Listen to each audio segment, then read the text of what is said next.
দিল্লির কুতুব মিনারে উচ্চতা 240 ফুট, ধর্মতলার শহীদ মিনার আরো কম 157 ফুট।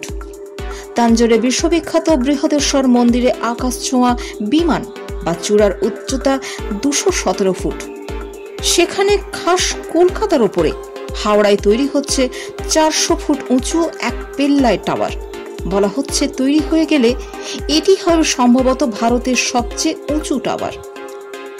শুধু টাওয়ারই শেষ নয়, অত্যাধুনিক প্রযুক্তিতে তৈরি হওয়া এই টাওয়ারের ওপরে থাকবে বিলাসবহুল সুইট, এক্সিকিউটিভ রুম, থাকবে সিঙ্গল রুমও, অর্থাৎ পুরোদস্তু হোটেলের ব্যবস্থা। একেবারে চূড়ো থেকে দেখা যাবে পাখির চোখের মতো ভিউ। তবে তার জন্য কিন্তু বেশ শক্তপোক্ত হতে হবে।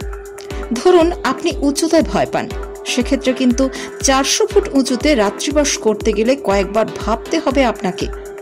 এ কি চারটিখানি কথা?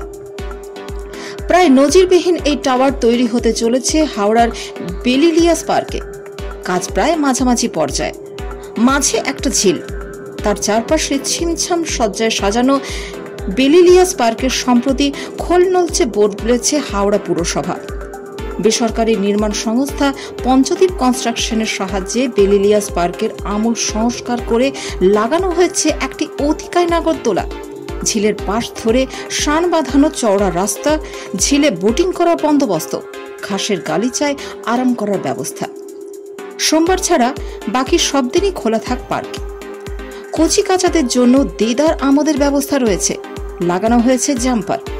তালিকায় নবতম সংযোজন এই পঞ্চদ্বীপ টাওয়ার, যা কার্যত হাওড়ার নগরায়নের মুকুটে নতুন পালক নিয়ে আসতে চলেছে।